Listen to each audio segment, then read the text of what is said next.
Tiga. Assalamualaikum warahmatullahi wabarakatuh. Kami dari kelompok 6 akan mempresentasikan tragedi G30 SPKI. Perkenalkan, nama saya Amelia Jasmine Rahayu, absen 4. Perkenalkan, nama saya Alva Nurhaliza, nomor absen 7. Perkenalkan, nama saya Muhammad Rayhan Zaki, absen 21. Perkenalkan, nama saya Muhammad Naufal Sultani, absen 23. Perkenalkan, nama saya Novian Saragil Kurniawan, nomor absen 26. Perkenalkan, nama saya Rasendra Panduan Suara, absen 27. Mengalir.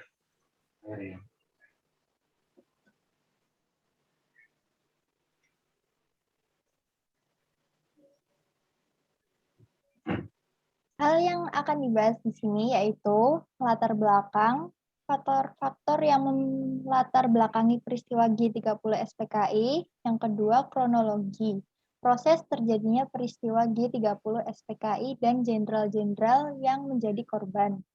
Yang ketiga, penumpasan, langkah-langkah penumpasan PKI yang dilakukan pemerintah dan di beberapa daerah. Ini adalah gambar Partai Komunis Indonesia. Apa itu PKI dan G30 SPKI? Partai Komunis Indonesia atau bisa dibilang PKI adalah sebuah partai politik berideologi komunis di Indonesia yang telah bubar. PKI adalah partai komunis non-penguasa terbesar di dunia setelah Uni Soviet dan Tiongkok, yang pada akhirnya dihancurkan pada tahun 1965 dan dinyatakan sebagai partai terlarang pada tahun berikutnya. Gerakan 30 September disingkat G30S atau PKI, Gestapo, Gerakan September 30, Gestok, Gerakan 1 Oktober adalah sebuah peristiwa yang terjadi selewat malam tanggal 30 September hingga awal 1 Oktober 1965, ketika 7 perwira tinggi militer Indonesia dan beberapa orang lainnya dibunuh dalam suatu usaha kudeta. Ini adalah gambar bendera Uni Soviet dan logo Kartika Eka Paksi yang artinya prajurit yang tiada tanding.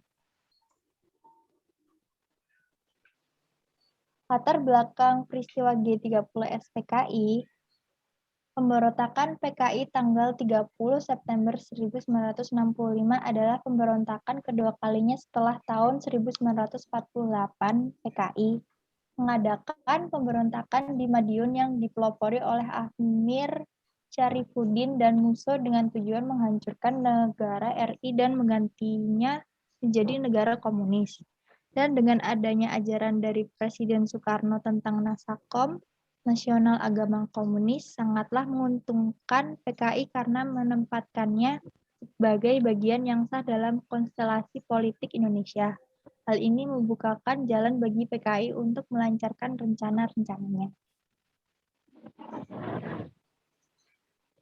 Dalam sejarahnya, PKI pernah berusaha melakukan pemberontakan melawan pemerintah kolonial Belanda pada tahun 1926, mendalangi pemberontakan PKI Madiun pada tahun 1948, dan dicap oleh rezim Orde Baru ikut mendalangi insiden G30S pada tahun 1965.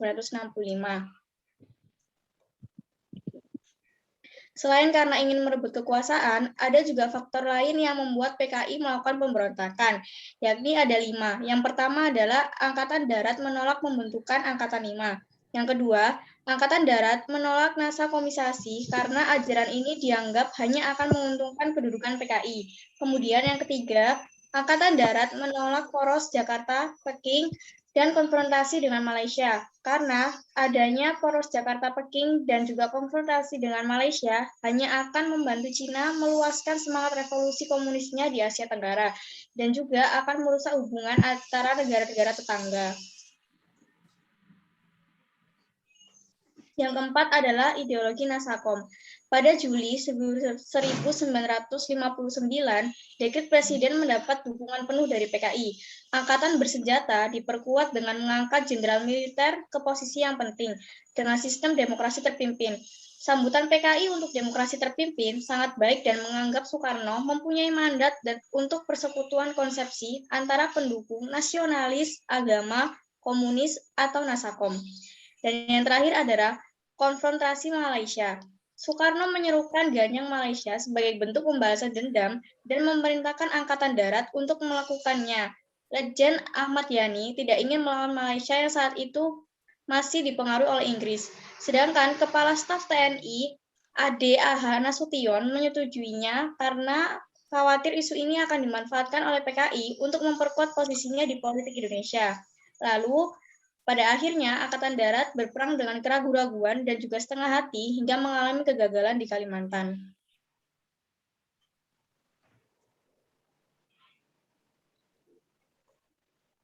Ini adalah gambar ketika peristiwa itu terjadi. Ketika saat itu Indonesia sedang gencar diramaikan oleh G30 SPKI yang membuat korban-korban berjatuhan. Selanjutnya adalah peristiwa terjadinya G30 SPKI. Ini adalah gambar terjadinya peristiwa G30 SPKI.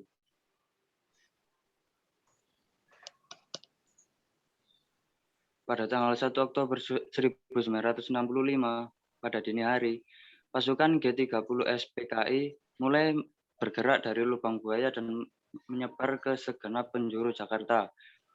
PKI menduduki beberapa instalasi vital di ibu kota seperti studio, RRI, pusat Telkom, dan lain-lain. Pasukan Pasopati berhasil melakukan penculikan dan pembunuhan terhadap para perwira TNI AD yang menjadi target operasi. Jenderal-jenderal yang menjadi korban pengkhianatan G30 SPKI adalah Majen S. Parman, Majen R. Suprapto, Majen MT Harjono, Letu Pierre Andreas Tendean, Kolonel Katamso Darmokusumo, Lejen Ahmad Yani, Letkol Sugiono, Brigjen Sutojo Siswo Miharjo, Brigadir Polisi Satswit Tubun, dan Brigjen DJ Panjaitan.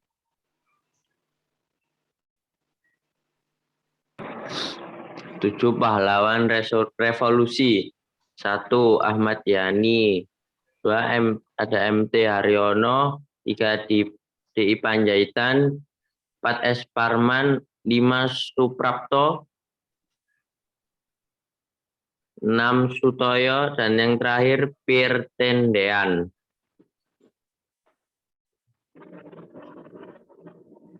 Yang menjadi korban keganasan G30 SPKI ialah sebagai berikut. 1. Letnan Jenderal Ahmad Yani, Menteri Panglima Angkatan Darat atau Kepala Staf Komando Operasi Tinggi. 2. Majen Haryono Mas Tirto Darmo, Deputi 3 Menteri atau Panglima AD Bidang Perencanaan dan Pembinaan. 3. Majen R. Suprapto, Deputi 2 Menteri atau Panglima AD Bidang Administrasi. 4. Majen Siswono Parman, Asisten 1 Menteri atau Panglima AD Bidang Intelijen. 5. Brigjen Donald Izakus Panjaitan, Asisten 4 Menteri atau Panglima AD Bidang Logistik. 6. Brigjen Sutoyo Siswo Miharjo, Inspektur Kehakiman atau Auditor Jenderal Angkatan Darat. Sementara itu, Jenderal Abdul Haris Nasution berhasil meloloskan diri dari penculikan. Akan tetapi, putrinya Irma Suryani terluka parah karena tembakan penculik dan akhirnya meninggal di rumah sakit.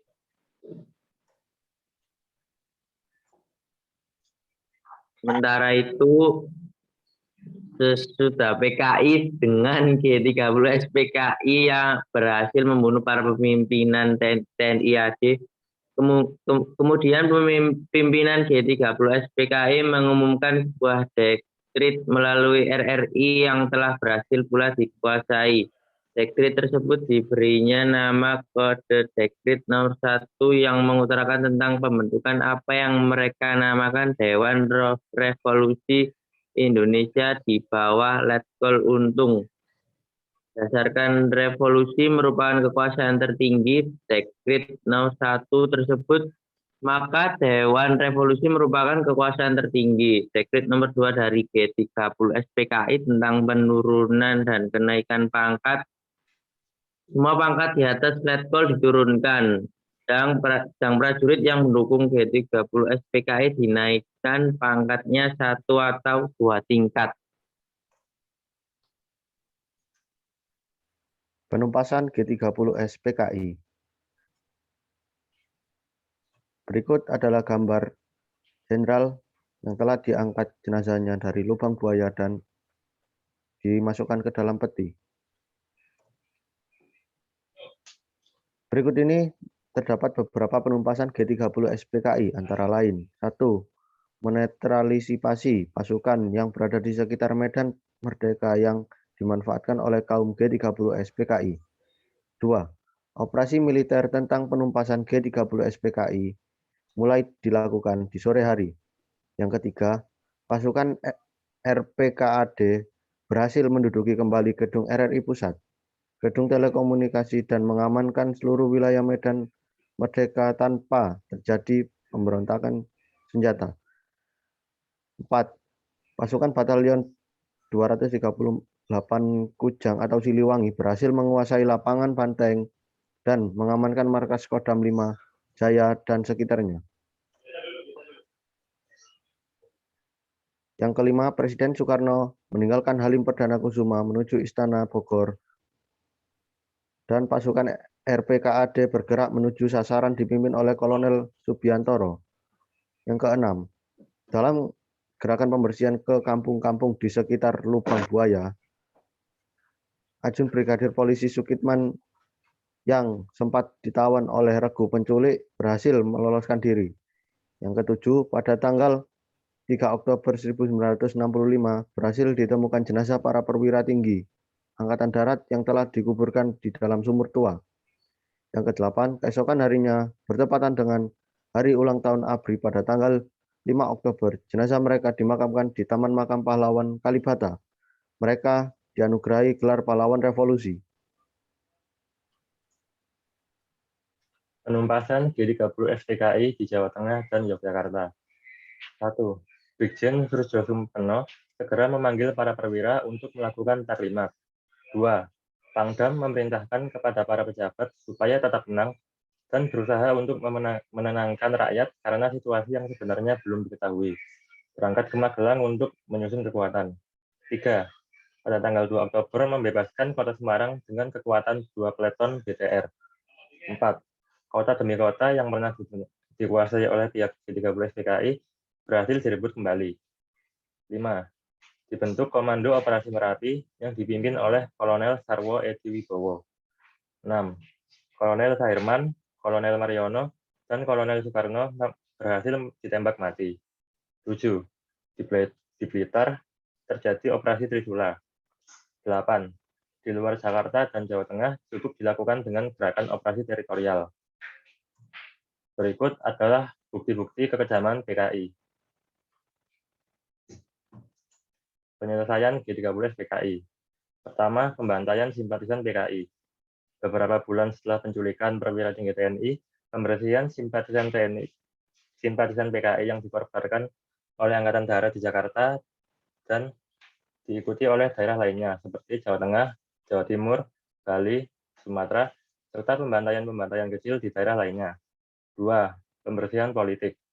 Pemimpin-pemimpin nasional seperti Menteri Kabinet, anggota MPR, serta petinggi militer yang diduga sebagai simpatisan PKI dan cenderung mendukung Soekarno dicopot dari jabatannya. Petinggi-petinggi PKI ditangkap dan dihukum mati. 3. Super Semar.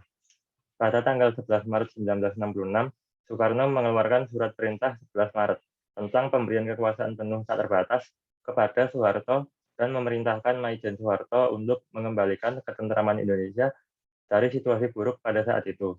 Langkah pertama yang dilakukan Soeharto untuk mencapai tujuan tersebut adalah dengan melarang keberadaannya PKI. Sekian, terima kasih dari kami. Assalamualaikum warahmatullahi wabarakatuh.